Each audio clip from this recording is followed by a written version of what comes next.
Open Meetings Act is posted on the wall. Has anybody ever read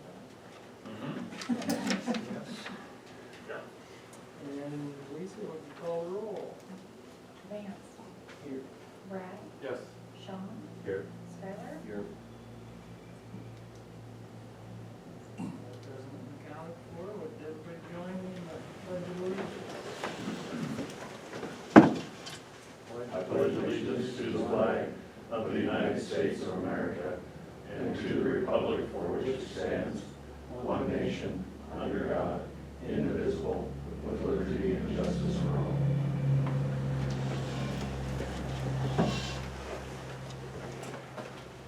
All right, thanks. Next on the agenda is the consent agenda. All items can be approved with one motion. You guys want to consider that? I make a motion to approve the consent agenda. Second. Moved in second, any discussion? Call the roll. Brad. Yes. Sean. Yes. Skylar. Aye. Vance. Aye. Motion carried, 4-0. Move on to item 3, the mayor's appointments and report. For the mayor's report, I guess, I've mentioned that we did get a notice, the Brown County Planning Commission is going to hold a public meeting February 17th at 7 p.m. The community hall in Johnstown. If anybody's interested in that, you might want to put that on your schedule to discuss the Brown County Comprehensive Plan and zoning regulations.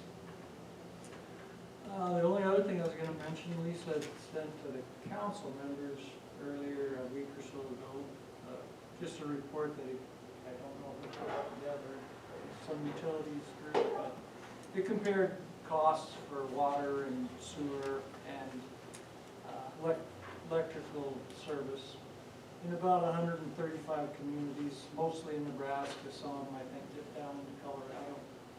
But I thought it was interesting.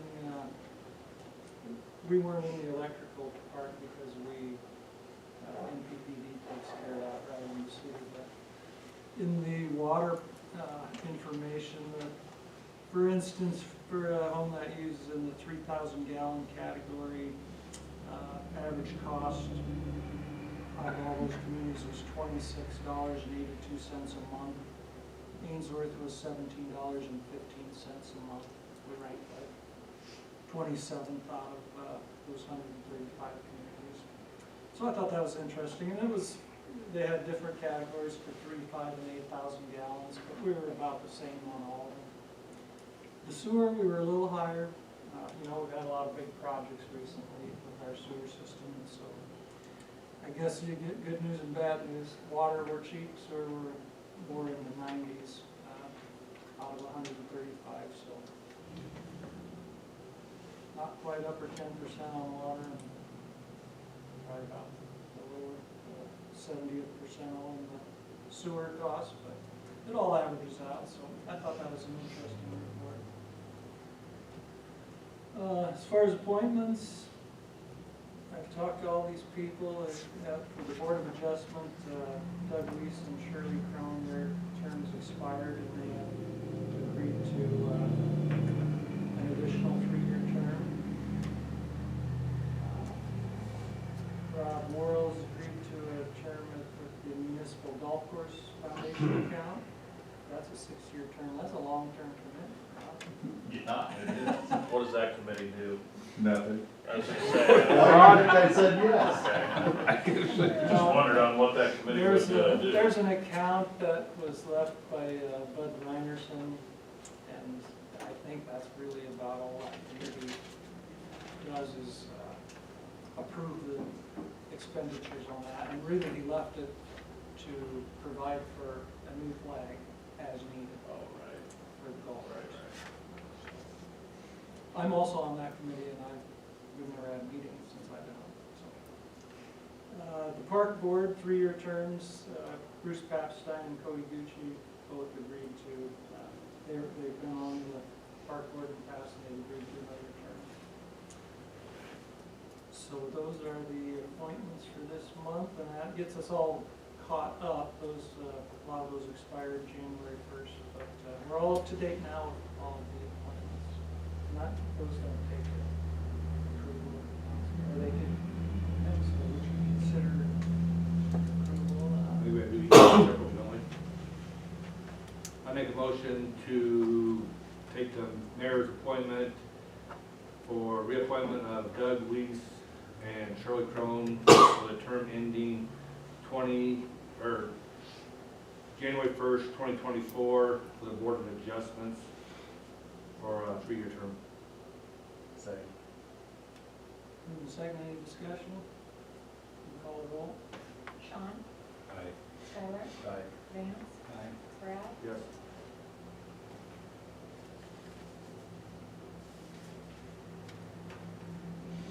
I move we approve the appointment of Rod Worrell to the Municipal Golf Course Foundation Account Committee for a 6-year term ending January 1st, 2027.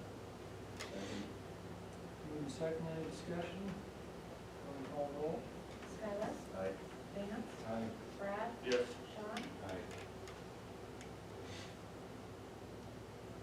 I guess I'll move that we approve the reappointment of Bruce Pathstein and Craig Bucci for 3-year terms on the park board with a term ending January 1st, 2024. Second. Moving second, any discussion? Call the roll. Vance, Aye. Brad, Yes. Sean, Aye. Skylar, Aye. All right, I guess they all passed unanimously. Thanks, guys. Thank you. Move on to public hearing. We'll open that at 5:07.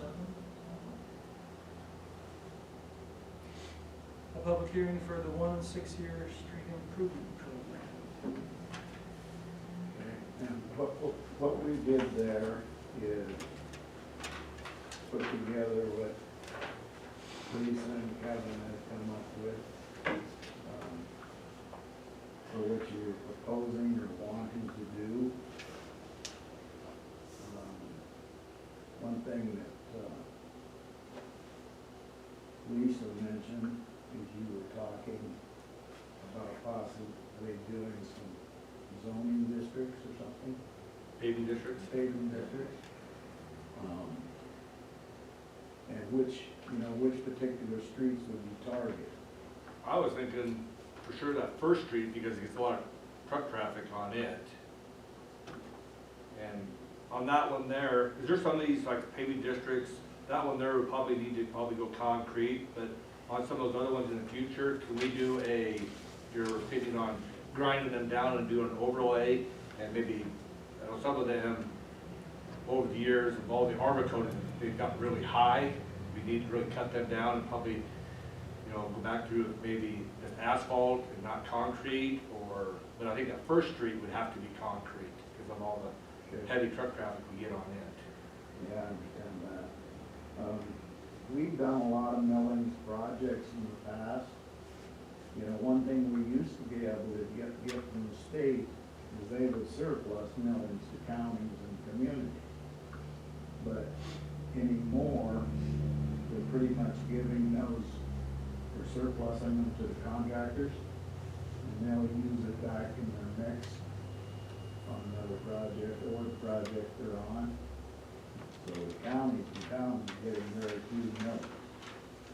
But there is contractors that, would come in and mill those up and lay them back down and then put an armacle down probably. Or if there's a, close by within, 50-mile radius, 75 miles, I'm not sure how far they can run the hot mix, but, if there's a plant close by, maybe we could buy from them.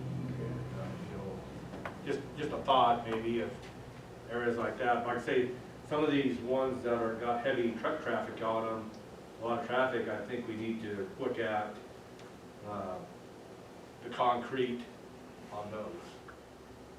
I can pull up the MDOT website and see what they're letting for contracts in the area. Brad, when you talk about a paving district, you know, the last time we had to do all those individual districts because they weren't connected.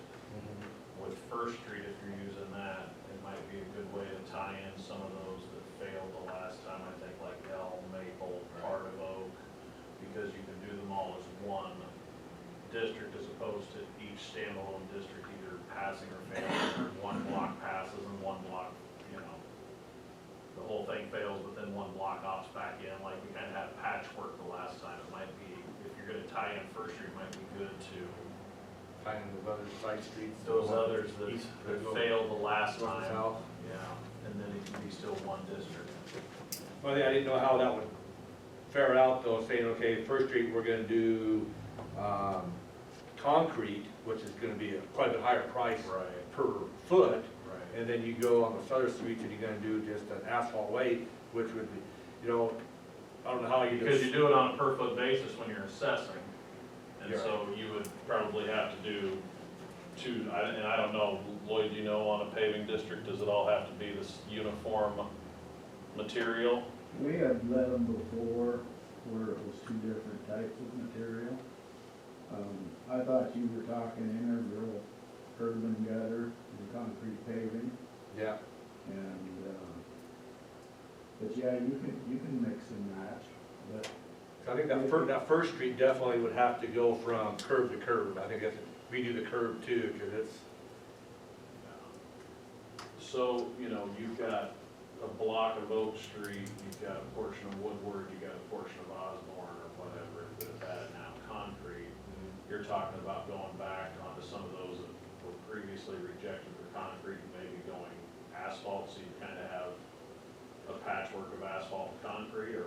yeah, but we have to, I think we still need to do some type of cause I think our last study was 2009, I think. So we need to go back to and redo some of that study, cause I know the last part of, it's that 100 block of the Woodward that failed the last time. As much traffic as that get, I don't know if hot mix would work there. I think you'd almost have to try to go back concrete there as well. Well, I asked that because the next block of it to the north is concrete, you know what I Yeah, mean, it is exactly, yeah. concrete, and that's why I'm wondering, you're gonna Yeah. have new asphalt mixed to new The concrete. 200 block and the 300 block is concrete, so I think there you'd almost want to connect it with concrete there in front of there, because there is a lot of traffic, there's truck traffic along there too. That's a popular street. Ideally, anywhere where you have truck traffic. Yeah. It would be nice to have a condo just from a long-term maintenance position also. Yeah. It's obviously more expensive. Where the state is supposedly going to be redoing Highway 20 through town for the next 2 years, do they bring in their own cement plant, they will, or the contractor the contractor will, yes. with that? That'd be a great time. Yeah, it might be a reduced concrete price. That doesn't happen. That doesn't happen. Not- I didn't know, I mean, if. Or maybe the mobilization anyway. Yeah, Well, I know, we I can do. piggyback on the state. I like that idea, if we can get quite a bit cheaper, but if it's not gonna be that much cheaper, we do have a local concrete plant here, so trying to take it, you know, don't wanna take business away from our local entities, but if we can, Well, I wonder if you've got too many torn up, if you've got Highway 20, although I think Highway 20 is gonna be maintained in traffic condition. they're doing one half and As then they like redo that, they're gonna maintain that you're, but if there's gonna be a plant here. I just wondered if you're tearing up Highway 20 and now you're tearing up First Street, Yeah. where's the detour route for people to get around, Just going get west. around that stuff? I don't think you're gonna Cowboy find trail. cheaper cement and cheaper rock just because the cement plant comes to town. Or lay down machine and all of that. You get one mold, but the state's already paying it. And they might be smart enough to bid their own position. Knowing So they're we in just need town. to kind of identify what streets we wanna go to first on our 1-year plan, and, well, we've already discussed, or it's already been pointed out in here. It's kind of what this does, and this is separate from the paving plan. I mean, this is basically, right, really just an identification to the public Right. about what streets kind of we've targeted as a higher need. Right. It's not to say it's set in stone that we're gonna get it done, or that things won't change. but it's just kind of our way of being transparent to the community and to the state about what we think the priorities are. Anything we want to do paving wise, I think would certainly come separate. I'm sure would have to be a resolution and an ordinance and probably public hearings on those issues separate. And we could work with Rod on paving districts, you know, establish legal descriptions and stuff like that. And a lot of that we have already in that paving study from 2009, and that information would have changed. The footage and some of that on those various streets. Are we done paying for the last paving district? The last payment is this one. Oh, it's been 10 years on it already. So yeah, that'll be $90,000 credit back to the debt service fund. Great. Consider we're gonna- Well, part of your sales tax has to go toward debt relief, you know, toward paying debt, so if you don't have any, I don't know that you're collecting sales tax then, right? Is that, there's something in there that if you're not servicing debt, you got, that portion of your city sales tax has to go toward debt service. Well, we always have debt. Right, well, and you've got some with sewer and those types of things. I was gonna say, there's still a water bond that comes off in 2023.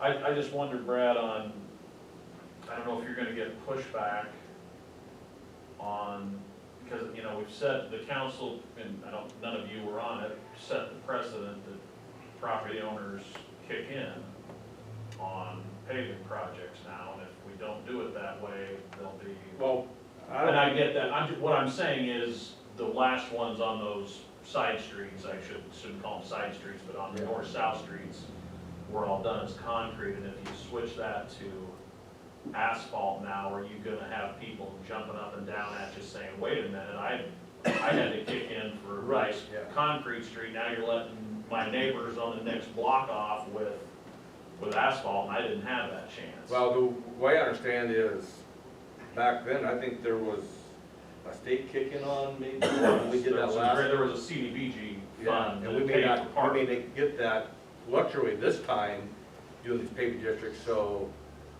the ones that had it several years, 10 years ago, I think they were getting a pretty good deal compared to what the residents are probably gonna get this time around. Well, the low income ones especially, Yeah. because they basically got theirs paid for. That income threshold for that CDBG on the last paving project. I just want, you know, I can envision where somebody comes in and says, hey, I had to pay so much per square foot because you did concrete on these, now you're letting 2 blocks away, I drive that street, how come it's asphalt now and they're getting a reduced. Of course, I'd like to see them all concrete Yeah, by I get it. no means, but. I get it, I'm just trying to envision if you're gonna, anytime we do something differently from when we did it a previous time, if you could save the headaches of people jumping up and down. If there's any way that we can improve our streets, yeah, I know a concrete street's gonna last twice as long as a asphalt street, but if there's any way we can move forward and improve our streets on an ongoing basis, is a plus for our community. If you do that, I'd encourage you to make sure you get the school board on board this time beforehand, so there's no last minute surprises there.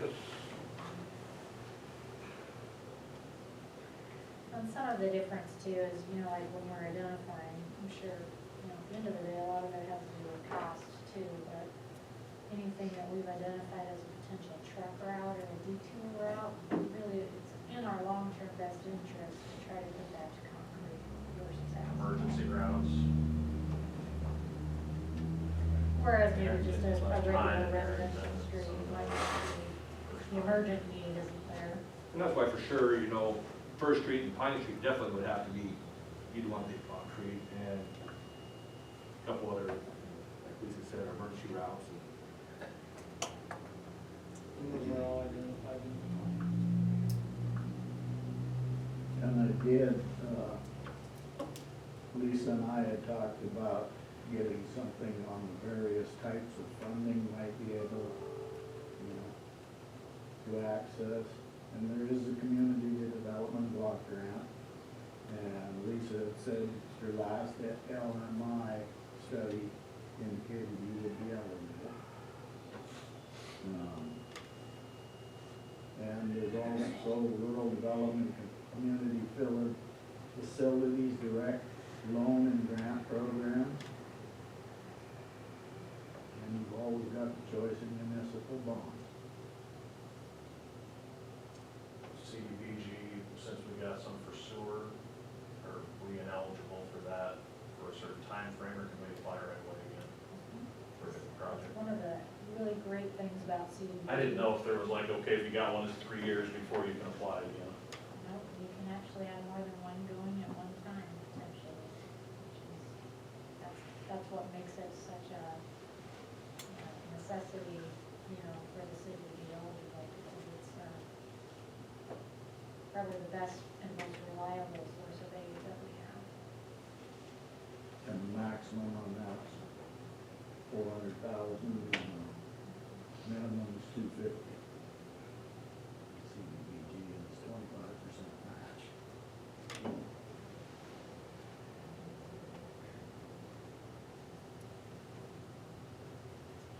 What's the time frame to put a paving district together from, I realize you have to identify the streets, but, you know, I've never been involved with one, so I'm gonna have to take some advice on it.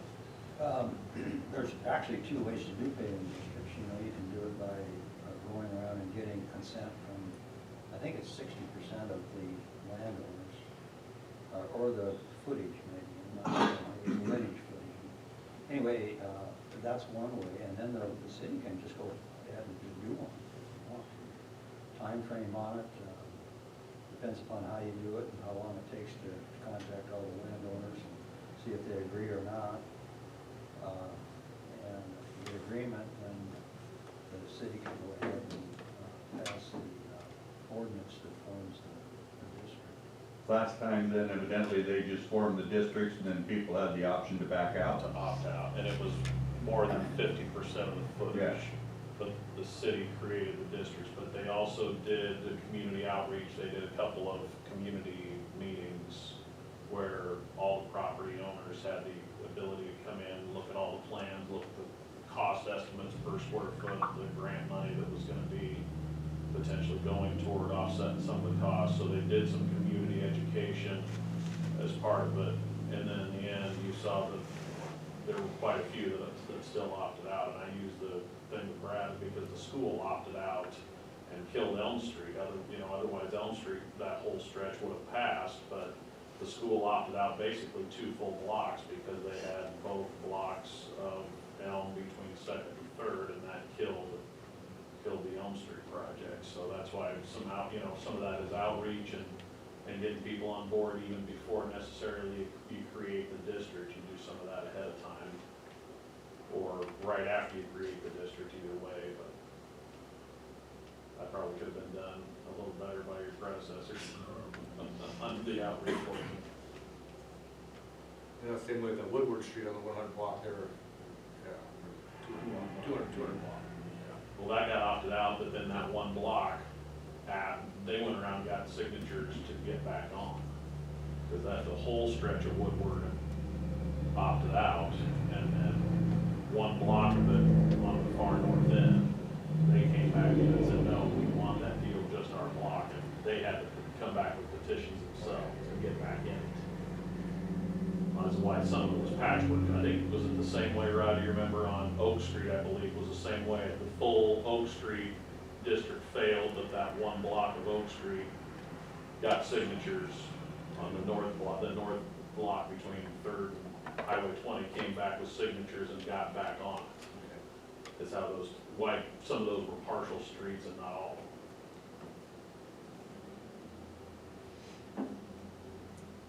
Lloyd, do you have anything else, or that pretty much? No, that's pretty much, and Lisa, you can give the board a copy of what we got, for funding sources. And then we'll just have to determine exactly what you want to do for paving districts, and we can work with Rod to come up with legal descriptions and stuff like that.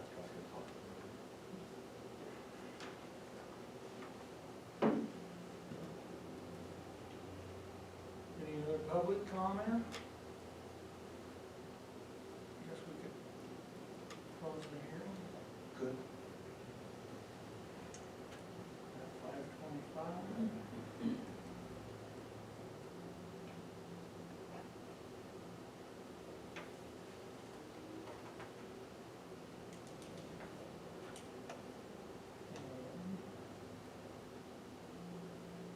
Council would consider resolution 2103. To adopt machine inspector permit. So we need to leave that off, We sure can. or can we just adopt the number?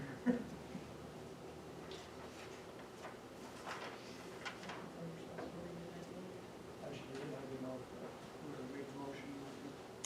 Okay, resolution number 21-03, be it resolved by the mayor and the city council of the city of Ainsworth, Nebraska, that there is hereby adopted for the city of Ainsworth, Nebraska, a long-range 6-year plan of highway, road, and street improvements based upon priority of needs and calculated to contribute to the orderly development of an integrated statewide system of highways, roads, and streets, which plan is attached here too. I'll make a motion to adopt resolution 2103, 6-year street improvement program plan. As read.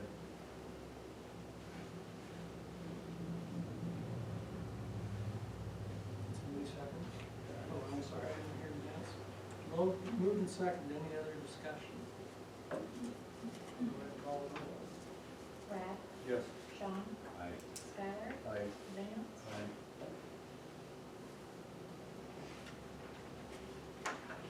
Thanks, Lloyd. You bet. Thank you. And we can work with Lisa to try to target what she wants to do, Okay. and work with Rod also. Yeah. So only the beginning. Yeah. Those were comments. All right, on to item 5, old business. Lindy, make the copies of that resolution, Yeah. proof of posting. Scan it to you.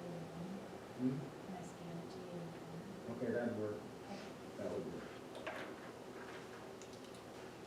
Item A is to discuss and consider updated program guidelines for the owner-occupied housing rehabilitation revolving loan program, which was tabled in last month. Like we had had it on here last month and tabled it because we hadn't yet, kind of gotten the green light from DED that they were in agreement with what we were proposing. And we since heard from them and they have agreed to it, so. If there aren't any objections to it, I would ask the council to approve it.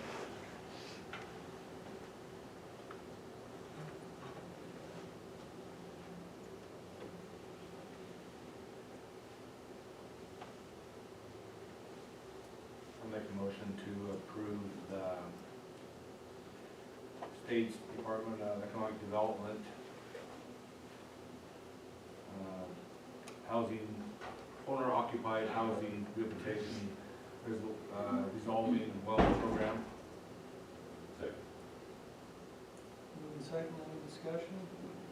Were there any real main changes to the program through the updates? No, some of it was just to bring it into compliance with DED's requirements because our program is old enough that it was kind of outdated. But nothing major as far as how people apply or what they can receive or anything like that?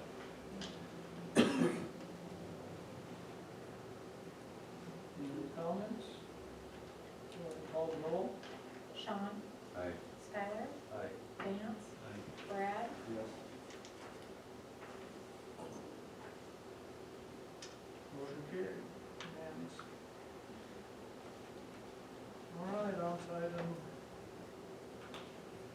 6, which would be A, but the presentation of the Ainsworth City Park and Swimming Pool Study, I believe is, Larry Steele, who's been here before, was the engineer working on the study.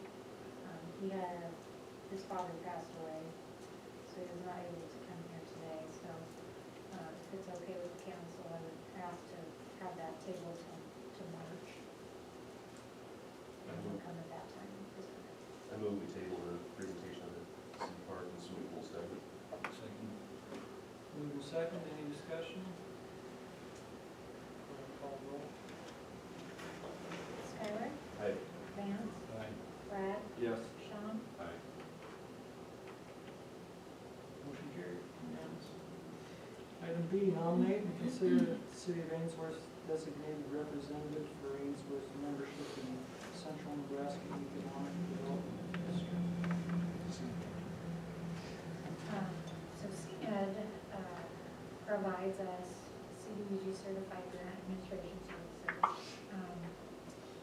As a result of that, we are a membership of the district. Our membership dues are based on our population.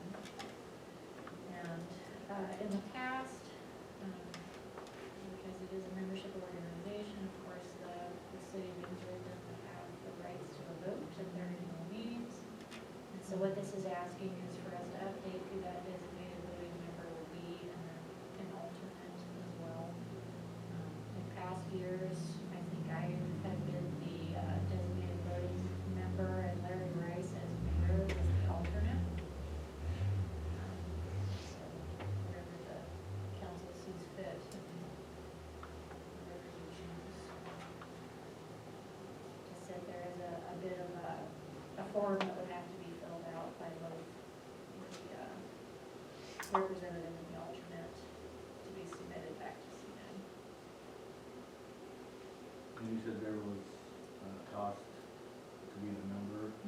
It's based on population, and I guess I didn't look that up specifically, but my memory serves, it's like 3,000, 3,200, something like that. In the 20s. And at one point, we had talked with previous councils, or previous councils had potentially asked if we could handle NCDC, I mean, the CDBG administration. At one point, the second employee, Deb, I think was certified, but where we had at the time so few CDBG applications, and it's extensive, the training you have to keep up with to keep that certification. And especially now with staff of one, it's just not feasible to try to keep up with all that training. First of all, to get certified and then continue to stay certified. So it was CNED gets enough of these projects to keep somebody with that certification because they've got such a wide base of municipalities and counties and things where there's more CDB projects to go around. So it's just easier to use them for that certification. It is a lot of people. Yeah, ideally, we'd love to be able to handle that, because on CDB projects, there's an administration, fee too, but it just is not feasible for no more CDB projects. We don't, like now, we've had one, and if we're potentially gonna pay the years from another one, it might have been if we'd had more staff, but it's just tough to try to keep up with all that, so. There's a lot to do with that data speak and Yeah. those contractors are in a big project, that's very time consuming. I mean, it is a lot of work, with the wastewater project, I know Chelsea and Judy were here pretty often interviewing employees, interviewing the project managers. They had to certify all of their payrolls, it's a lot of work. Yeah, and those laws change. Alternate? That's fine. I thought you were gonna ask. The regular, Lisa, unless one of you has a burning desire. Yeah, that's fine, I don't mind continuing in that role. I make a motion that we appoint Lisa Treadle as the representative to the CNED, and then Mayor Joe Palmer as the alternate. Moving second, any discussion? Call roll. Vance, Brad, Yes. Sean, Aye. Skylar, Aye. Motion carried unanimously. Next is item C, consider approval and authorization of the mayor to sign the site lease agreement between the city of Ainsworth and Solar Bundle One LLC for the development of a solar array. Do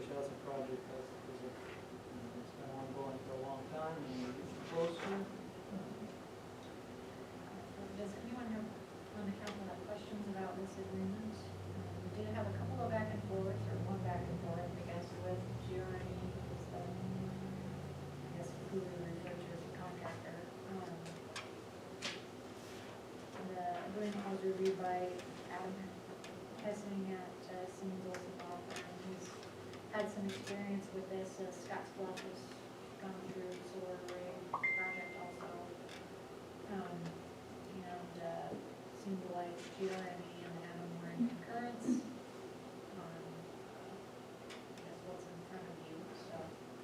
Has Todd looked at this new agreement or anything like that, and any comments on it, or? He was copied on it, he didn't, I guess, comment.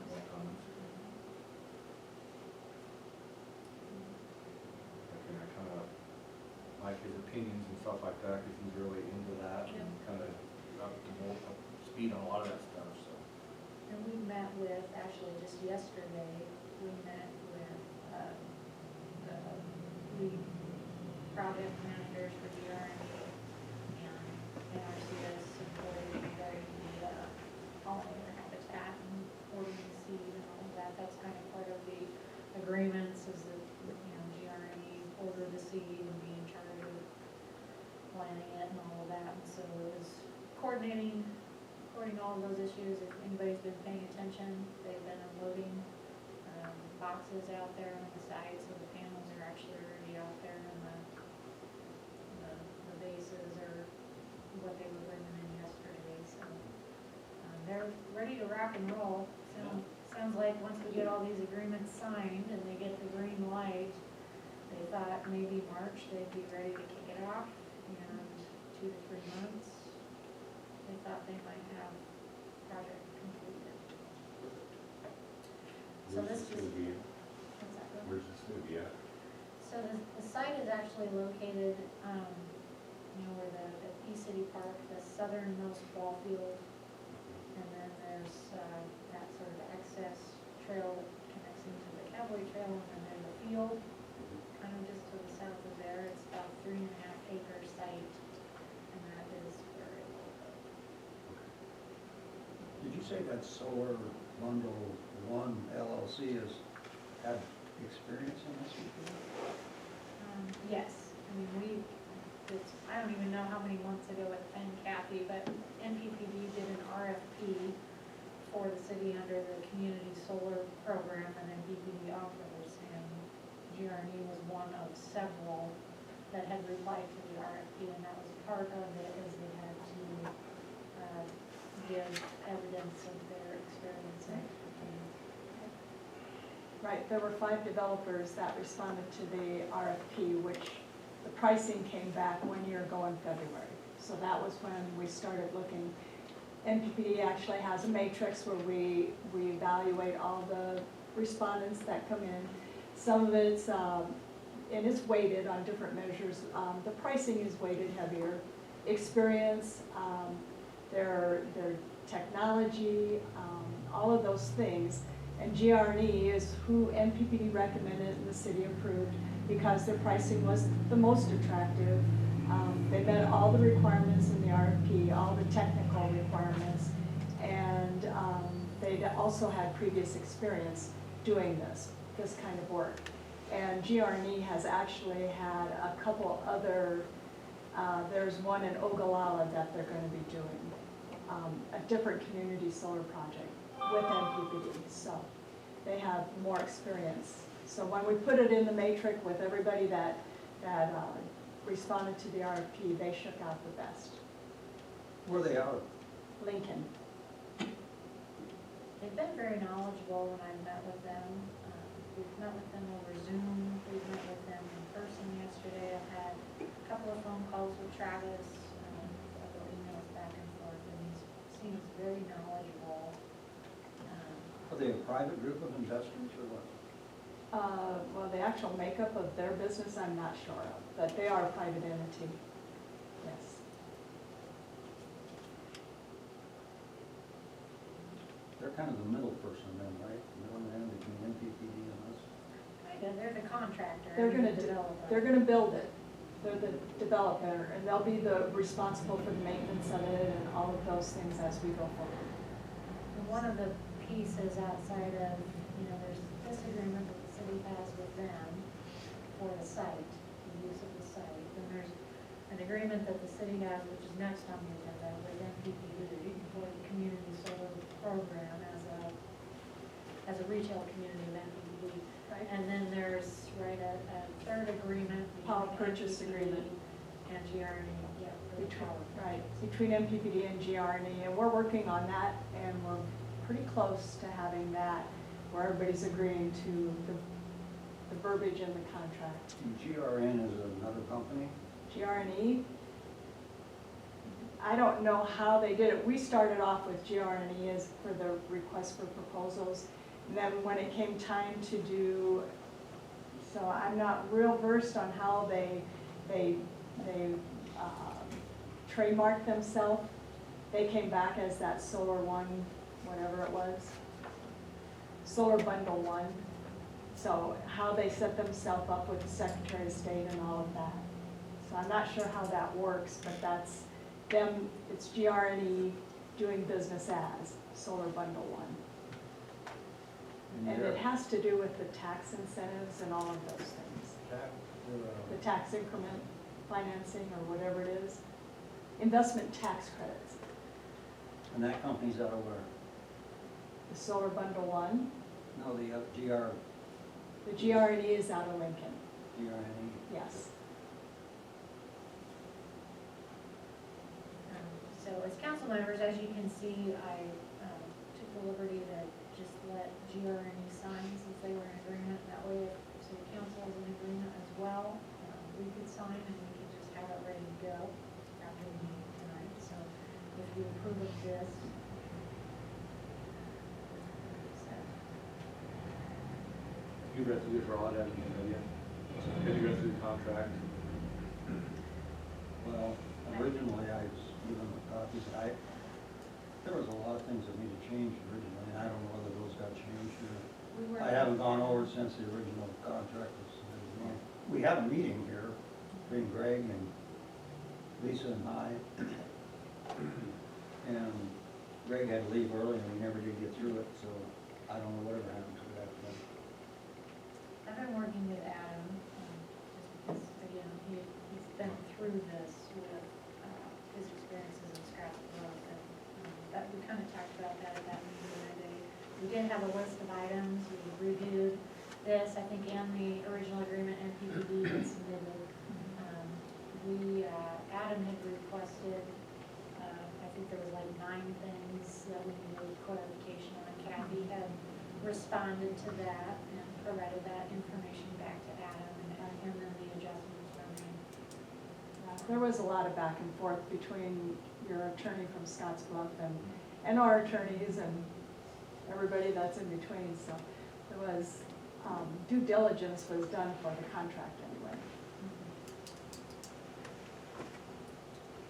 So talking to Adam, he's okay with the way it In fact, I visited with him just this afternoon. Okay.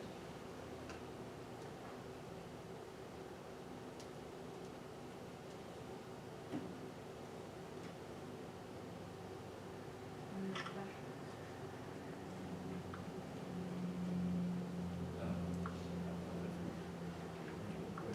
How did you, I guess, how did we arrive to that, right?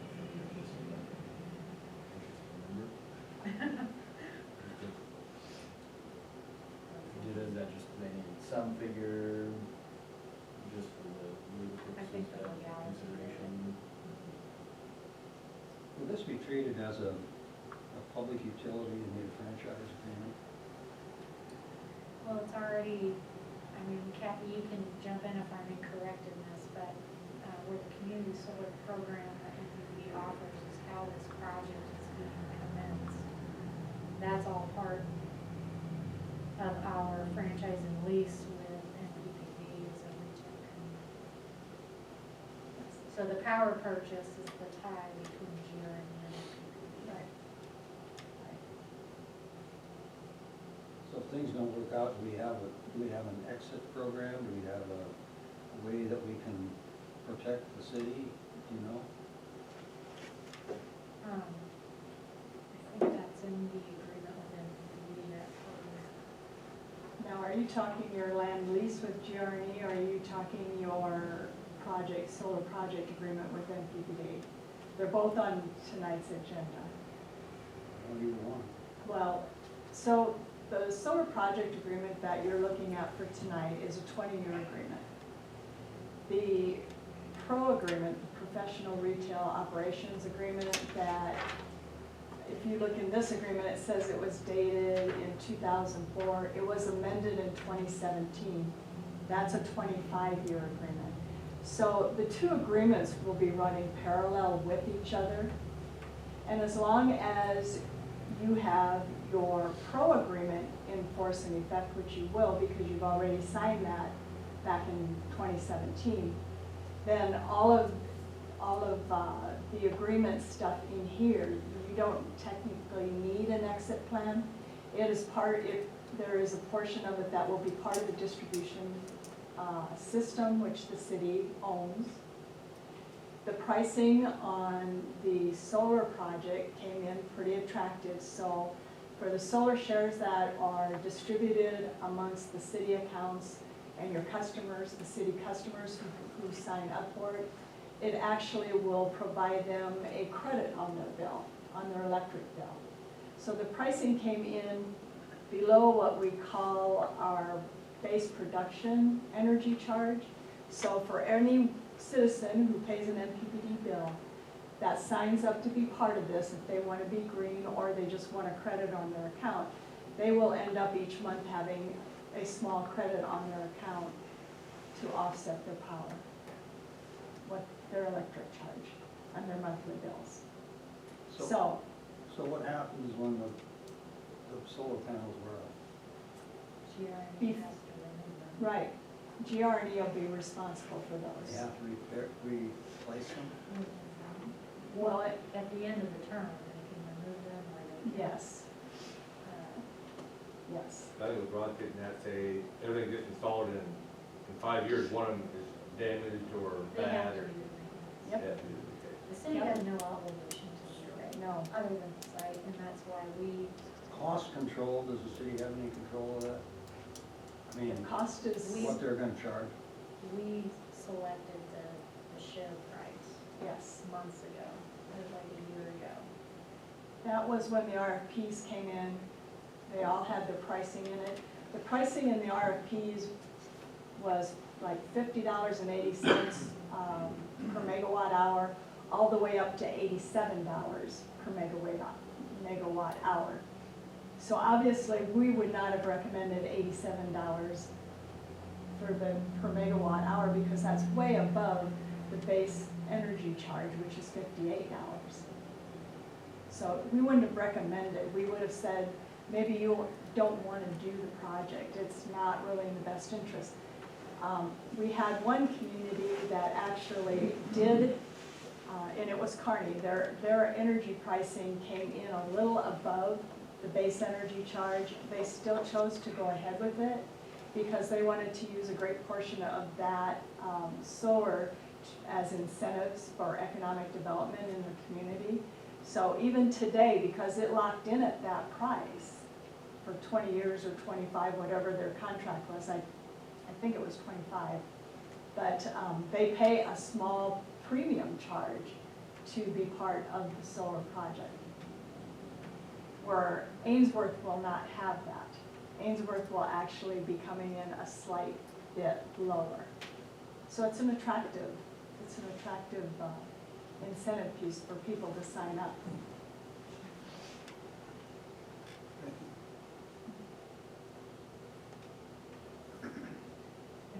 I mean, that's part of the reason why too, in the RFP, the city requested that the pollinator habitat be a component of that because the city's responsible for the site. Essentially, we didn't want to have to mow grass or trim weeds or Right. whatever, and the pollinator habitat can also allow for self-maintenance or self-care.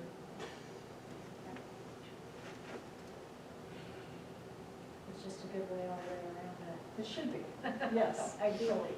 yes. I would kind of agree with Brad. I'd like your thought about this, just, see this kind of one, seems like it's spearheading the project. Well, I can tell you that Todd's in favor. He was here yesterday. We've had He was multiple excited. meetings with Todd. Oh, okay. Yeah, he's done. Yeah. I think he's just as excited as we are to get it's not, I think it's a neat project, but I. I'll go ahead and make a motion to authorize the mayor to sign the site lease agreement between the city of Ainsworth and Solar Bundle One LLC for the development of the solar array. Second. Moved in second, any other discussion? I just have one quick question on that, Paul, maybe you mentioned that portion in there, just sort of the maintenance aspect, is there any other benefits of that, or are there just sort of programs that we just credit for such a site? So one of the reasons we had our meeting yesterday was because Jeremy's actually working with NRCS through the Pheasants Forever Okay. program to have the, basically, what's that called, seed plan or habitat plan? Yeah, they're in the seed plan, and they provide some cost share Okay. on that to reduce costs. Yeah, one of the things they're developing a seed mix that the plants will be only 3 feet or less. You don't want to ship out your Yeah, that's solar what I was panels. gonna ask, if you're putting stuff in that's gonna No, block no, your. it's all short plans, Okay. and they thought things through. And there is some cost benefit.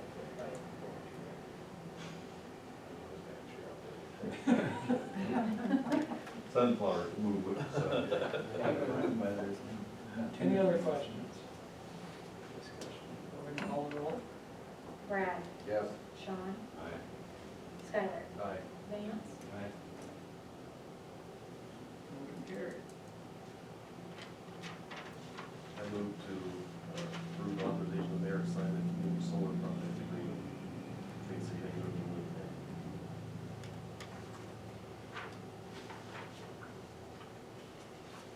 Second. Motion and a second. Any discussion on that portion? Obviously tied together. This is a different contract with NPPD on what they're gonna provide the city and what our responsibility is to do that, right? correct. Yep, and it talks about the solar energy shares and kind of how that works. The city has an option to purchase shares as well, just like any other member of the community does. So for, the city council can decide that down the road, how many shares we would like to purchase. The city itself. Yeah, correct, because essentially the way that it works is whatever goes on solar, if it's a 500 kilowatt total array, we have roughly 500 shares, right? Yeah. Give or take. And once we get it, all the agreements signed and stuff, we can actually calculate that down to exact, but you're correct about that. How do you go out to the community then and present this to the community to try to sell these? We will do that. We will help with that. We'll set up open houses, we'll do some advertising, we'll do whatever we need. And we'll work with the city to get the word out to the residents of Ainsworth to say, hey, this is a great deal, And the way the program's set up right now, anyway, each person can buy one solar share is 150 kWh, which is kilowatt hours. So an average home, say, uses about 1,000 kilowatts a month, some more, some less. So they can purchase up to 1 year is the max. They purchase a 1 year consumption. So if you use 1,000 kilowatts a month at 150 kWh for one share, you could purchase like 6 shares.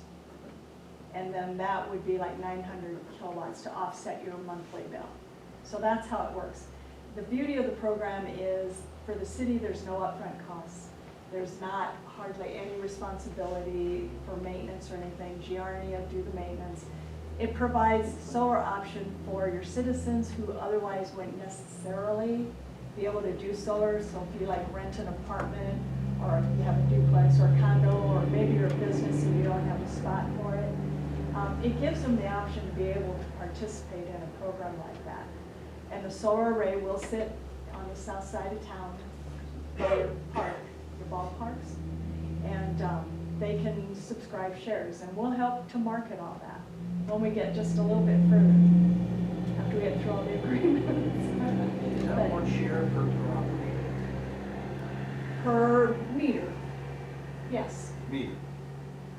yes. This is kind of a funny question, but we are out there at the ball fields, and I know it's gonna have a fence around it. A ball gets tossed in there, gets hit in there. Does the city have access to be able to go in there to retrieve stuff, or, you know what I mean? I know it's a weird question, but I just, guess I'm not sure of that answer. Somebody will have access. yeah, Um, not saying that's an important deal, but just, you know, That ball Kids. is gone. yeah, I mean, just kids in there and stuff like, you know, trying to keep kids out Down of there there anyway with the bees if you go in there, so. Yeah. Butterflies. I did say yesterday that they would likely have some cameras and stuff out to monitor the site. Plus everything electrically, I think it's sounded to me like kind of like a SCADA system like we have here, it's all electronically monitored, so if something's not working or something has happened, they will know. Like I said, I know it's a weird question, but. That was a good one. And I've asked the question, what happens if the ball hits the manhole, and I've been assured that they are tough enough to take that. So, Hailstorm, I said we got hail too. Yeah.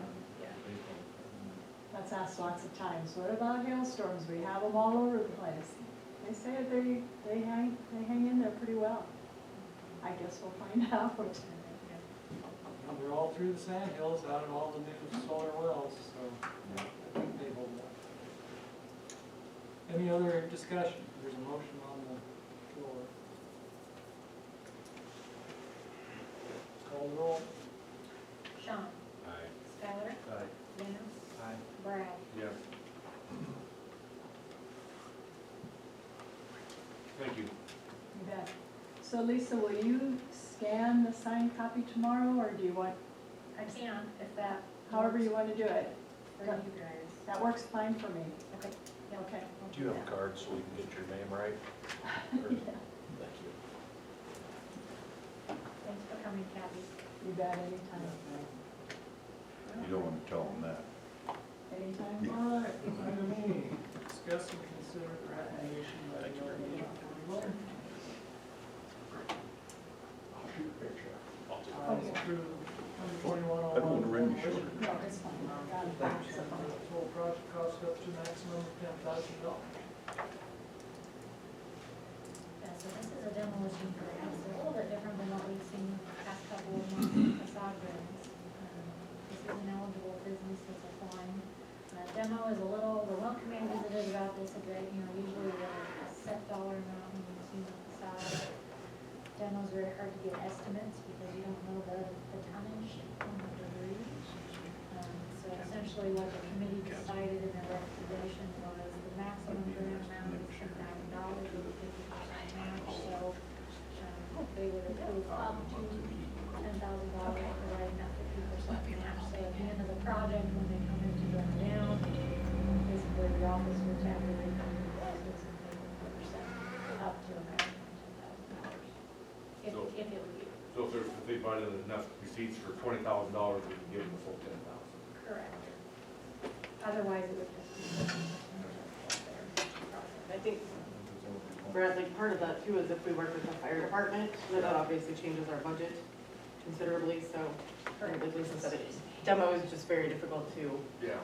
track and determine until you actually have those Have costs in it it. done. Right. Okay. So what we would do would be just go ahead and earmark the full 10, so that, we reserve the appropriate amount. If it comes in less than that, that's great. And demolition, means putting the ground back to, Correct, so that's Bill. let's fill everything, that's to where, to put it into construction probably site.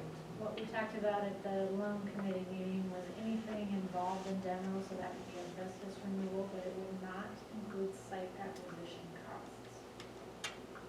So if someone was acquiring the property and then demoing it, we would not cover any acquisition. Was there a certain amount budgeted for this, for the demolition loan? Didn't bring that memo in with me, what we, yes, the loan committee has been advised certain categories and amounts within the categories, so for demolition, for facade, for professional recruitment, thinking of the total cash balance right now, yes, they have been informed and allocated. That's never come through council, though, that's just a recommendation. There was a somewhere. recommendation, it was a memo, yeah, from, I guess, consensus between Mayor Solis and I in discussion. Okay, I was just saying, I didn't remember. It wasn't a any motion. allocations or anything. It wasn't a motion, it was just a kind of an informal guidance. Yeah, I think the loan committee wanted some kind of Gotcha, just- guidance.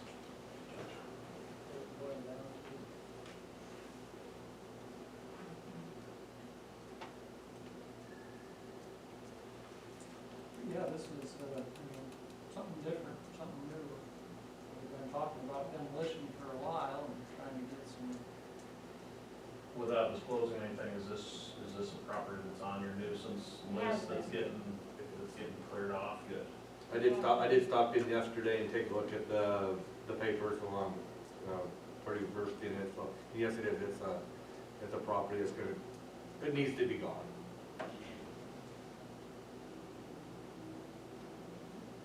I think it's encouraging to see private sector step up and assist with demolition. This is a good project to see that happen. So I'll make a motion to approve number 2101 demolition grant in the amount of 50% of the total project cost up to a max of $10,000. Second. move in second, any other discussion? Call roll. Sean? Aye. Skylar? Aye. Vance? Aye. Brad? Yes. Motion carried. On to item F, discuss and consider the recommendation by the Ainsworth Betterment Committee, also known as ABC, to approve $30,000 to be contributed to the City of Ainsworth Pool Fund. So the ABC met last week, actually, and there was another application that they were reviewing, and as part of their just overall discussion, I see Dr. Span's here. Typically speaking, the ABC in years past, since 2012, I believe, if I'm not wrong, has made a contribution to a new pool fund for the city every year. I think the initial contribution was like $250,000 or something like that in 2012, and then every year thereafter, it's been $30,000 a year. And what the city does is we put that into a CD so it can garner some interest, so that we've got, hopefully at the time that we want to do something, we will have a nice chunk of change to put towards a match on a grant or just a good down payment on the project. So, they were noticing in their discussions of the financial reports that because of COVID and everything and the craziness and some things not, meetings not happening like they had been and that sort of thing, that the $30,000 from last fiscal year didn't get contributed. And so they as a group discussed it and decided to go ahead and move to make that contribution. Did I leave anything on, Dr. Skinner? No, you've described it pretty well, Lisa. And I attached the minutes so that you guys could see that that was in fact part of their motion.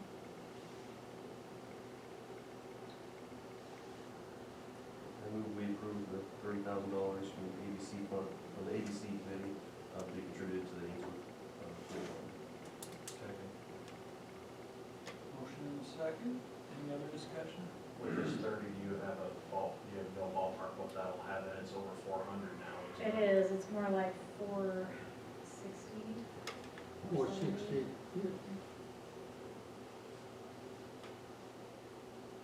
Yeah, we were doing pretty well with interest there for a while. But Probably not so much. I was gonna say, Vance Wells knows that the interest has tanked. Thanks, Dennis. I can do my best. We were really strategizing for quite a while to combine all those, so we had a bigger amount. You didn't take all that money and buy GameStop? GameStop? We should have, you know. You better call the roll before we get too far off track here. Okay, Skylar, Aye. Vance, Aye. Brad, Yes. Sean. Motion carried. The pool fund, this is before this, I had 469 in it, 469, and you'll add yeah, like 30. A little interest. 469 plus, 31. Actually, it's got, About right. as of right now, it's got 469,101. Then we'll add the 30. So you'd be really pushing half an hour. When Lance adds that interest, then we'll be. Yep. Well, that's 0.2% on an annual rate to get you up to that 500,000 We're for looking years, for so. 12% What can you I do? got a Ponzi scheme I can set up for that. Okay, item 2 there, approves 60,000 to the North Central Development Center for a demolition program for dilapidated structures with a condition that properties where ABC funds are used remain on the city property tax roll. So we're still talking about ABC funds. Essentially, the committee, Kristen's here, and she was at the committee to present her application for the NCDC as well. And there was consensus amongst the committee to move forward with what was presented. The comment made at the committee level was, you know, that if we're using tax dollars to help fund these ventures, that they would like to see a tax-paying entity go back on there, so that it continues to grow the tax roll. So that was essentially just a stipulation on the funds being used, and I don't think that should be too much of a problem. I don't anticipate that that would be actually a problem at all. I guess every lot that we've turned, I guess, in the last few years, they've all gone back on the tax rolls. NCDC is not tax exempt, so any project is essentially going to increase tax base. That's the ultimate goal of this is, number one, how do we partner with the city and meet the goals that are identified in the housing study? But also, number two, have some lots that are able to be developed. You know, we're not unique in the situation that Ainsworth has small lot sizes. So typically, you need 2 lots that are adjacent so that you can put something that's new construction on it. So that's kind of the goal of this project, and how do we work with the Board of Health and not only knock out some of that nuisance list, but get those properties ready to be developed. I think we've identified in the Board of Health that there is actually a few properties that are, there's 2 buildings on side by side that have been identified, so that would work really good to get, you know, work with both at the same time. I know there's a couple of them that are different owners, but still moving forward that try to get both of those properties demolished, so you would have a nice site there for Right. future. And ultimately, that's the goal. I guess we've had several properties that have already been pledged to NCDC if we would get the funding that we could potentially look at. Of course, those have to be scored and would go through the NCDC board. But of four of those, 2 of those are 2 and 2, I guess, they're adjacent. One, we have an adjacent property owner that has said they would donate the property. So in that case, we may be able to get 4 of them, which would be 2 nice lots to put something else in its place. Do you have anything else you want to add to that, Dr. Spann, from the committee?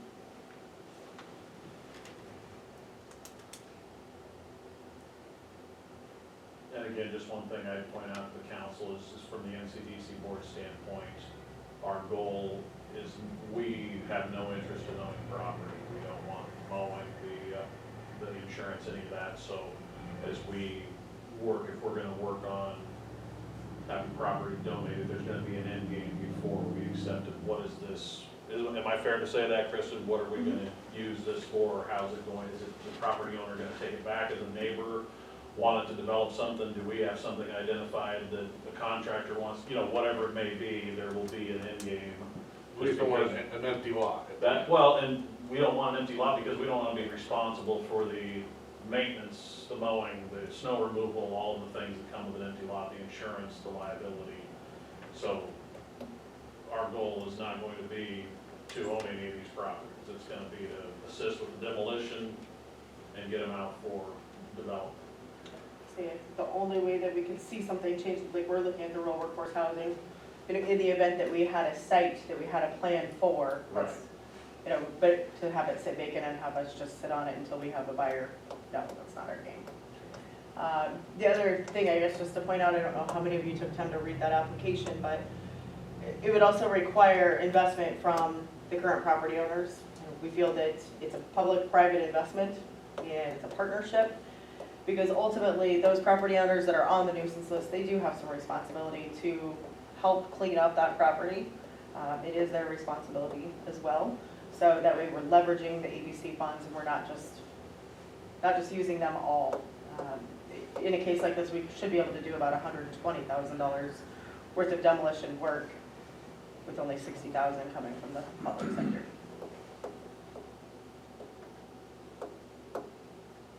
I have to admit, I glanced through your application, but I didn't read it word for word.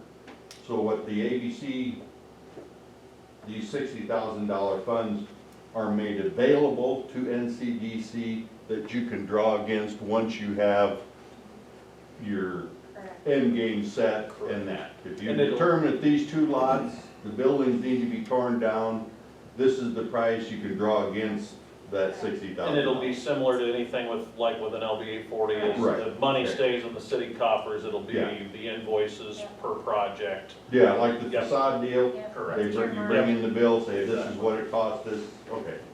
Correct, yeah, it'd be a drawdown off of invoices, yeah. I guess this application also helps us, I'm back here working on a grant app too. You know, looking at the long-term plan of community and economic development, how do you get from dilapidated homes? I mean, obviously, if you've read through your housing study, you'll see we've got a lot of work to do in the next 10 years. And the longer we wait, the more it costs and the further we are behind. But the second part is when we do projects like this, we're building up an application essentially to score better for grants down the road, for acquisition, for demolition money. So we're not always hopefully relying upon the local government to pick up the tab. So for right now, the example is I'm applying for one that is for additional acquisition and demolition. So for example, when you have two adjacent properties, we have one owner who has pledged donation of their property, but the adjacent property owner, maybe it's coming up for a sheriff's sale, a tax sale, or maybe they will sell it, but they don't want to donate it. At least that gives us some leverage to have some additional funds to go in and get that other property and get it down as well. So by doing that, we would take the $60,000 and we try to match any and all grants that we could. So you're gonna have somebody to tear these down, right? Yes, And that would be hired by NCDC or hired by the owner? hired by NCDC. NCDC will be the property owner because we'll have to carry the insurance. And that way NCDC will own it at the time of demolition. We think that's the cleanest way to do that. And then, so it'll be a deed transfer. That property owner has to relinquish the property to us because that way we're covered, insurance liability. Anytime we have to work with the fire marshal, anytime we have to work with DEQ, making sure that the asbestos is removed and the second visual inspections are completed. So we will own that property at the time of demolition until it's a cleared lot. It's gonna keep somebody busy around town. Yes, it might keep several. Fire department, we hope, first and foremost, we hope the fire. We haven't done department- one for a while, so we do need to do a couple here, so we're We're ready. excited as a department to Yeah, help out in this matter. and it's a huge cost savings to utilize the fire department, they train, and then your tonnage that you have to pay for is greatly reduced. I think the goal with this would be essentially 6 properties at 10,000 each. Our goal is if we're doing our due diligence and we can do some of those types of things. There may also be tax credits. That might be an opportunity for some businesses to assist us and offset some of those costs. If we can do that, we may be able to do more than 6 properties. Our goal is to get as many of those out as possible. I think in Board of Health, I think we've got 20 to 24 properties identified. I happened to be trying to chase down a UPS man for the missus today, and I saw a whole pile of houses over in parts of town that have these nice little notices on the Yeah. buildings, so. Yeah. Hope it works out, hope we can get some done this next 12 months. That'd be nice to clear off some of those nuisance properties that you guys have.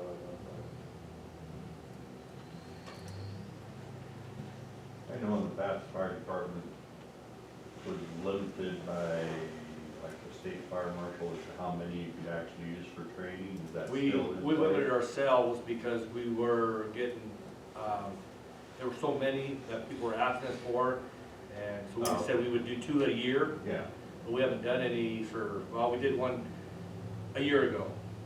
We did the one by the library, we did that one, and so we've only done maybe one in the last 3 years, so. So they can do 6 or We 7. could do it if we could, Just to make that. if we Doesn't could take up time. get the members to agree Okay. to, it takes, it's Okay. some planning and some time of ourselves to do I it. guess I'd forgotten. I didn't No, know. that It was a it. That local, was our I thought own. it came from on high. Yeah. And you, Okay. you sometimes have other departments come in the area, I mean, fair. Sometimes we have the actual state fire marshal office come in and do the training for us, and we get the credit for that, but I know that one we did that ourselves, and we were able to do it. We had, I mean, like rural board has come up and helped on a couple, I don't know, I've seen Long Pine Days in Johnstown. And we've had some Bassett come over, Valentine Kip was up. one of them, I think there might have been a couple of Springview guys on one of Yeah. those. so yeah, we put it out there to get some other members to come around from other departments, who we, on big incidents, we work with anyway, so we try to get that training too.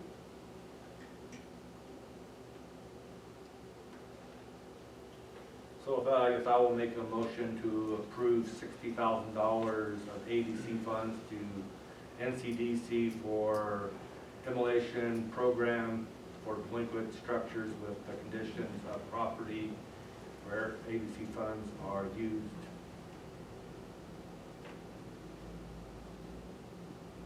Second. Motion and a second, any other discussion? I guess I do one question, it might have been in there, I missed it. Is there, on these ABC funds, did they expire at any certain time, or need to be renewed, or do they have a set timeline for this project, I guess? Just, relative, say, working with like the Brown County Foundation, we have fiscal years, and if we don't use things for certain projects, it rolls back into our general, and then we have to redo things. I didn't know if that was similar with the ABC committee. This ABC committee's a little LB different. 40 is, I think, we have something. So they just have the standing 60 allocated to them as projects come up. I guess we didn't discuss it at the committee level. LBA 40 typically in those types of things, it's a 12-month type of deal. But then you have the swimming pool that's been going Yeah. on. for But, 10 so where years. this is separate, Yeah. this is separate from LB 40. ABC, and why we used ABC is we're trying to figure out, While those other things get resolved. yeah, in that on program, LB this is a 40 way to- status, this Yeah, is the way yeah. we can get moving Yeah. on the demolition side to help out. And that makes sense, I just Yeah. didn't know if there were any of those. Yeah, I don't know. Yeah, they're gonna try to do 10, there's just no way in Yeah, a yeah, 12-month probably period that they're not. gonna get 10 done anyway. So they'll have time to get it done right. 6 would be pretty aggressive, wouldn't you say, Kristen? Because, I mean, some of them I think we can I think they're get a pretty, hold of in short order because we've already had people saying they want to donate them. So, but, 6 might be realistic. I don't know about any more than that. There is no statutory requirement on that for the city. I mean, essentially, we budget to spend the entire ABC fund just as we budget to spend, even though that's not really our end goal necessarily. But, as long as we have it earmarked within the fund that it's been designated. Okay, no, that's why, I just want to make sure we're putting in additional labor in the crunch, and just as long as they will have access to the funds as they need it if something comes up, because I'm sure with anything with real estate or these types of deals, things will come up and we'll get delayed. right, you'll have deed transfers, you'll have title insurance, I mean, there's lots of things that could happen, but. The council wants to put time on this information. Yeah, that stuff could come up as long as it's for that intended purpose, I'm fine with it. Okay, we got a motion and a second, any other discussion? Call roll. Vance, Aye. Brad, Yes. Sean, Skylar, Aye. Motion carried.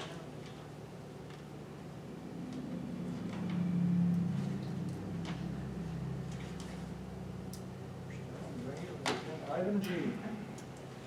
Consider approval of a new corporate manager application which was submitted to the Nebraska Liquor Control Commission for pizza. Right, so talking to the liquor commission, this is a little bit different than what we've seen in the past. Typically, it's a new license or any type of license or something that we see that requires a public hearing. This is a little different, it's just a change in manager, so it doesn't require a public hearing, but it does require a local recommendation to the liquor commission whether or not we approve it.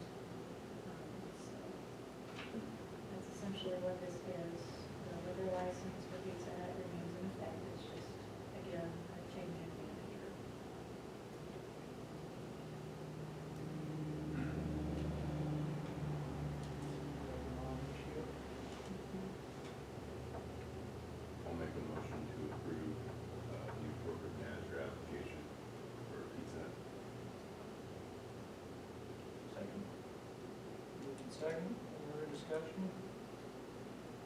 Call roll. Brad, Yes. Sean, Aye.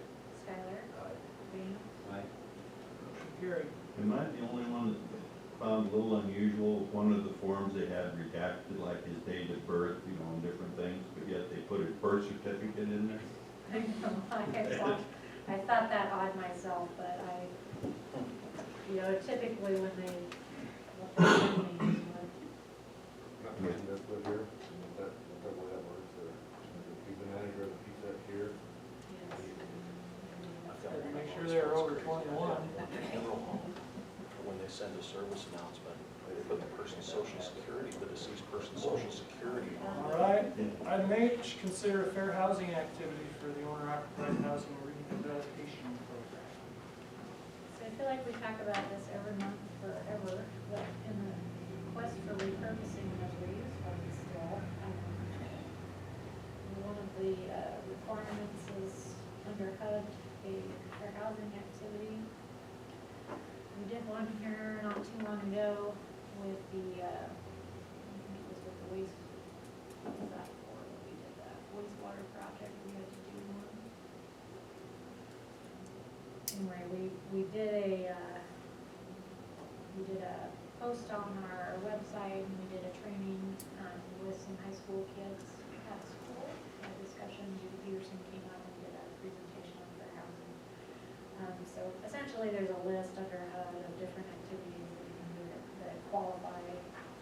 One of those is that we put out some information and advertisement in the newspaper. So that's what she's proposing as our activity for this process at this time. It just needs council approval that you agree to that activity.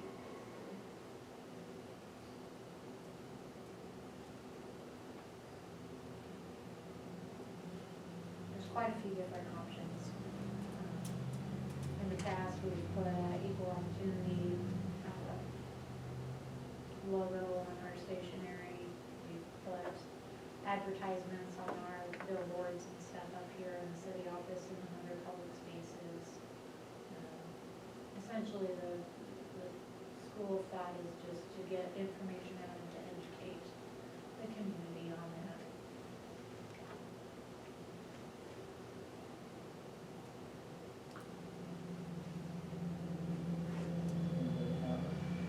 Is this suggested or required? It's required. A activity, the activity that's just being proposed is to make advertisement in the paper and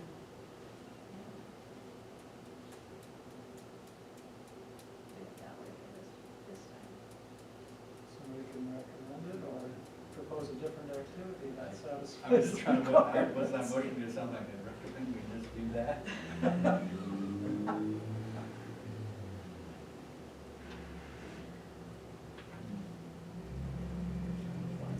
Go for it.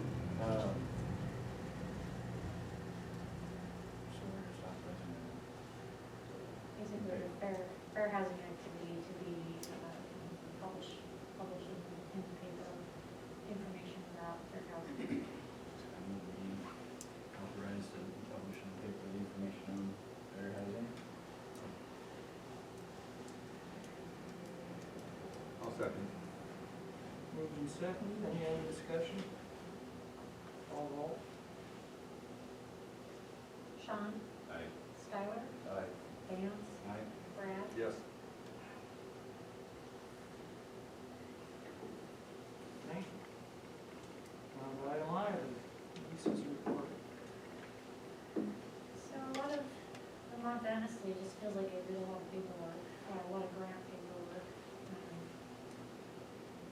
We submitted a drawdown on FEMA projects in the amount of $519,250.49 for street and road repairs. A lot of that is contracts for armor coating and then that stretch on Harrington Street that was dug down and redone. It's also recoupment payroll for city employees for all of the patching work that was done. reimbursement for patching materials, gravel, aggregate, oil. And then under FEMA, you can charge back if you use your own equipment. FEMA provides a rate table as an hourly rate sort of for reimbursement. So, throughout this process, we've been logging equipment hours on all the equipment that we've used. So we finally just compiled all of that and submitted. So between payroll, materials, equipment and contracts, we came up with $519,250.49. That does not include any administrative expenses. That's a separate category. So I have yet to file that reimbursement, but I will do so in the next, probably by the end of the month is my goal to have that submitted. So, Were we able to address all the issues on that, or are we able to do some this spring, this summer, and still turn some of that in? The deadline was, it was essentially, sorry, I've got to think about this. The deadline originally was in September. We did file an extension through March. So at the end of the day, we, if you look at the damage inventory, the way FEMA works, of course, is all GPS site. So you couldn't do blocks per se, it was just this hole here and this hole here at these GPS locations. So essentially, everything is fixed on the damage inventory to, was considered precondition. We had, most everything was asphalt with Armor Coat overlay to start with. So that's essentially what we did. We patched and oiled and Armor Coated. So it came in a lot less. When we did the damage inventory initially, we shot really high because we didn't want to get caught, with our expenses totally more. That's what I was wondering, 'cause it did sound like it was more than we first talked about, and that's why if we were done, and we were still going to do more Yeah. patching and We- collect more. We purposefully shot high, because we weren't quite sure really who we were gonna get here and when, and whether or not we could get it done ourselves and that sort of thing. I didn't wanna get caught not having requested enough funds. So we have come in quite a bit under, and a lot of that I think has to do with the fact that we did a lot of that ourselves. We did all the patching ourselves, we ordered all the material. We got the oil from the state. Really the only contract work that we paid for was when Tri-State came in there early on, and then when Top Coat was here last fall. And technically speaking, we have Armor Coated everything on the damage inventory. So FEMA sent somebody out here to basically say yes or no, you could do large, like asphalt replacement for, I think like, 3rd Street Harrington and and Third, they had to green light that as opposed to just saying, no, this isn't damaged enough to redo Correct. completely, you will pay for patching, basically, they had to, that was their decision. And that's what we did, so we had, set that Harrington Street, I think between the first and second, first and third. First and second. And then we had that half a block on Third and Oak towards Maple, and then 7th Avenue up there by the hills, or the islands. We did a stretch in there, so yeah, beyond that, it was pretty much spot repair and then Armor Coat.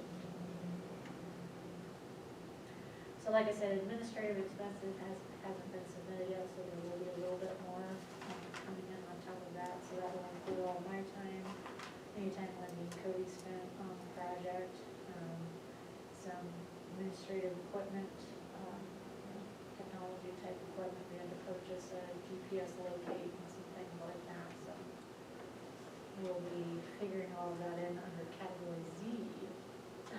This is category Z.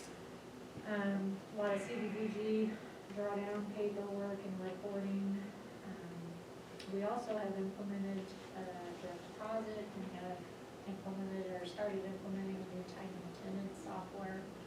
We've gone from the manual kind of time card punch clock now to an electronic sign in and out, and new request type system. about a week and a half ago. We're just doing a trial run on that yet, hoping to activate that maybe by the end of the next April. So, we've had some meetings, I've had some meetings with Judy Peterson. As a part of this repurposing, again, we have to request proposals on the administration of the owner-occupied rehab program and lead inspection services. Currently, that's all contracted out to CBS Inspections and beyond. But under this repurposing, it's required that we reinstigate that, re-procure that. So we have advertised the RFP in the paper. The due date for those proposals is February 26th. Following receipt of proposals, then probably I would ask a subcommittee of the city council. That's what we've done in the past. If anybody wants to volunteer for that, a couple of members of the council, myself, the mayor, maybe sit down and score based on the criteria advertised in the RFPs for those proposals, and then bring those results back to the city council at the March meeting to make a selection. Anybody wants to volunteer? Let me know. That repurposing leaves about, what, 26,000 from what was left in the reuse? Yep. Is that about ballpark what it was? or Yeah, something? and we have about $100,000 in the OOR now, so the 25,000 or 26,000, that's basically another loan.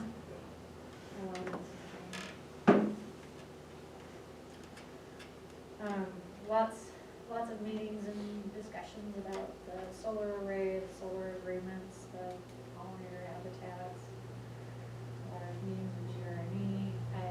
One of the meetings we had with GRME was discussing the kiosk system, which we didn't really talk about earlier. But in the RFP, along with the pollinator habitat, one of the requirements was like a kiosk kind of live reporting system on basically the output of the solar array and kind of what its energy savings and carbon emissions and all that sort of thing. So we talked about that a little bit. It's basically the way Travis at GRME explained it is it'll be a kind of like a static web link that will just give real-time data. And so as long as you have connection to a Wi-Fi and a screen, you know, you can pull that up at any time. So we've also kind of informally discussed maybe trying to work with the school and some teachers at school to get something at school that students can kind of do that as well, and maybe have a field trip of the array at some point in time when it's being built or after it's built, to have an educational element pulled into it with the students. The hospital, if you didn't see it in the paper, very generously donated another treadmill to the wellness room. So thanks to the hospital again for that. We've had, actually after that ran in the newspaper, we have had a lot of phone calls asking for how to get into the room. So that's excellent. That was the idea. Olson's was here, a week ago, 2 weeks ago. Last week, Tuesday. Kind of did a walkthrough of the wastewater treatment plant with the original engineer that constructed it. So that was kind of fun. Joel got to come and take a tour of the plant as well. It was really cold, but it's very educational. Not as cold as it's. Very true. You didn't get the full experience, it was cold, Joel. So you gotta come back in the summer. Yes, you do. It's very humid. Highway 20, I've talked to Mark Kovar a little bit. It sounds like they're gonna bid let that in March. And then depending on, you know, how the bids come in for the contractors, will kind of determine the timeline. So I would think we would know something by late April, early May for sure on what those bids are gonna look like. So it's probably a pretty good chance that there's no construction in 2021, probably gonna be spring of 2022 before they start construction, more than likely. Potentially, yes, but it depends on the contract, yeah. We did talk about Highway 7 a little bit too. It's kind of looking like at this point, according to Mark, that's gonna be 2024. Originally, we had talked about that happening in 2023, but I think it looks as though it might get pushed back a year, so just food for thought. One of the things that I was visiting with Jessica Wilson about was, thinking of 2024 and Highway 7, one of the elements that the city really needs to seriously consider, and we've talked about the sewer mains, but also the water mains, really need some attention if that's gonna be opened up. And our last water study, I think, was done in the mid-90s, so it will not be sufficient. Should we look for grant funds? That will not be sufficient, that needs to be updated. So I think some of the water mains going down, north and south on Main Street are 4-inch mains. So it goes 4, 6, Yeah. 8, 6, 4.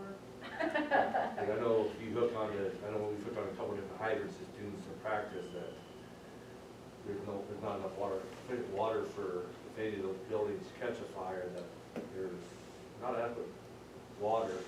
One of the other Most of the reasons. building owners wouldn't mind. Bring gas, not water.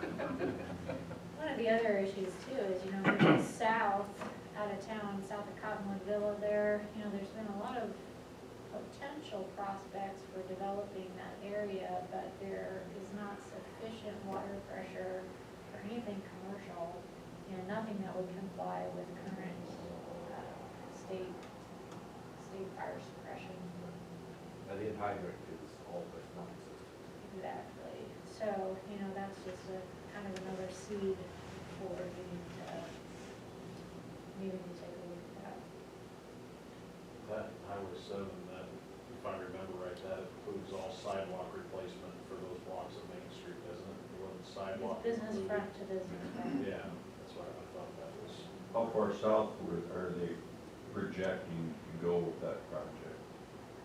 That I'm not entirely sure. Of course, I think when you look at their 1 and 6 year plan, it's city limits. just to the Cowboy So- Trail or? No, I Check think Continental? it's out, yeah, I think it's out a little farther south than that potentially. If it's like going to- south, the city limit alters a bit, Yeah. depending on what's. Well, if you're west, it ends on South Street. If you're east, I think it goes past Cottonwood and then that little housing complex, or I should say complex, that group of house, little subdivision that's out there south of Cottonwood. Right, is that in city limits or are those out of city So were limits? you, not city limits. I think the south side of Cottonwood, where those lilacs are, is the city limits. It is a city limit, But okay. then I think I go across the street, and I think. South Street is the city limit. But like west. Shipwright's house is in the city limits, Nicholas is in the city limits, Yeah. but behind, Shipwright's is Oh, county. okay. And I think the O'Hare house is city limits, but on the south side of that, it's not, so who was there, Annex basically the highway frontage. is yeah, what they- but the next house over, Pretty much all the way down to almost Daniels. there's another house that's in, outside city. Like the Barthels would be out. Who's? Barthel. Martha, that's they're what I'm in. thinking of. They're in. They're out of city limits. No, They're in. Oh, they are in? They have utilities. And then it'd be NPPD and then it'd be Daniels. And they're so out. to go all the way almost. Daniels is out. Out. Yeah. Or city limits. I was thinking Martha was outside city limits. So, yeah, I mean, I'm not sure about that. Yeah, It's I a was question. just curious, because, yeah, the way the city limits are, Yeah. it's a little strange. It'd be nice to get, going as far south as possible. Am I understanding this right, you're gonna tear it up from front door to front door all the way down Main? And nobody's We're not. addressed, well, whatever, however you wanna look at that, but nobody's addressed the water main pressure issue going up and down those streets? Yeah, we've had studies, for sure, but they're just old. They need to be updated. The way the grant system really works is if you don't have a study within the last 10 years, you're not gonna get funded. So even though that issue remains the same as it did back in the mid-90s, because we haven't done the project to fix it, we still need to update the study. Well, if you're gonna tear up Main Street and tear out the sewer and not lay adequate water mains, am I right, that's where it's sitting right now? No. No, No, I the mean, you can point, study it, but I'm just, the point is that we will want to address the water and sewer mains. We have a current sewer study. Our water study is old. So we need to update the water study so that we can get grant funding potentially, hopefully, for both pieces. But yeah, we will address the water issue at the same time, But I we don't think- have to.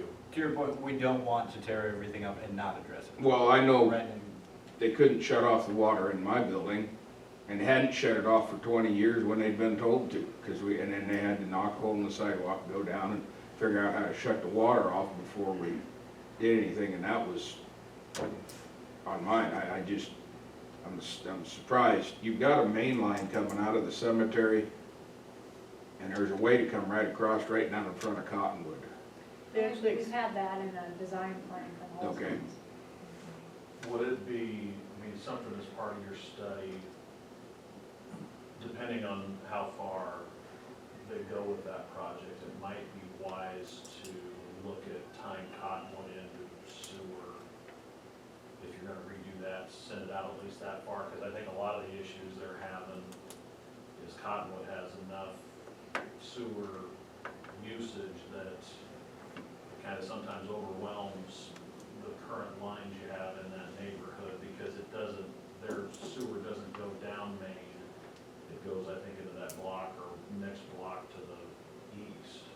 So I don't know if that's something that could be a part of that, is maybe reroute Cottonwood into that Main to the west instead of going north and east out of their facilities. I know that, I think in the past, that's been an issue for the city. I think, is Jess working on your plan? So I know they've explored that in the past, I know Have they? Jess is very well aware of that, just because when we had looked at developing To that the 22 east acres of back there, there. Right. yeah, I knew that was a stumbling block, as we had looked at that area at one point, was there's just no sewer capacity. When the- Cottonwood's usage. The new wells were put in, and they tied in the two water towers together, that the water line that came down Second Street, that is big enough. I mean, you don't have to bring new water lines into Main Street, you just need to redo the water lines that are under Main Street. I think that water line, Rod, might have quit it down Second, quit it about the bank. Yeah, it came up to, well, It tied both water towers together. yeah, it went across. Yeah. But I don't know if it's like a 12-inch main from that, you know, all the way down, or I don't remember what size it was. But you do have the main, That's how it tells us it. you have pretty good sized water mains coming And in. 12 inch main coming down Highway 20. Yeah. I have to look at the map to be sure, but yeah, that phase of it's already been completed. I think So it's- then it's just running north and south, up and down Main Yeah. Street. It's not getting the water to Main Street, it's just dispersing it once it's, Right. okay. There was a couple of different phases, I think, to that plan. Another phase was to loop West Highway 20 back around north to get the Baumgars area and all that up there tied back Did into. that ever get done? It didn't, No, so because there's a dead end over there somewhere. part of our Makes for Highway stinky 20 waters. plan that the city council was, had talked about and put into the state was to put a stent pipe basically out while Highway 20 is exposed, and then cap it so that if and when we're ready to do that loop, that's there.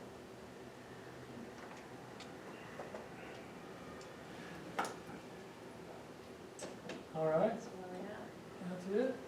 That wraps things up for tonight, unless there's any other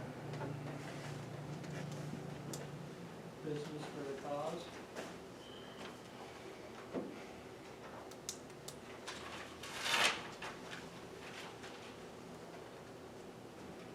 anything else?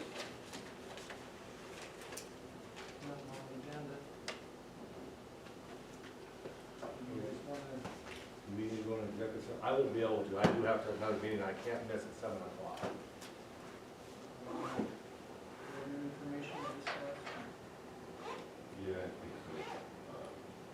They just make a motion to go into executive session.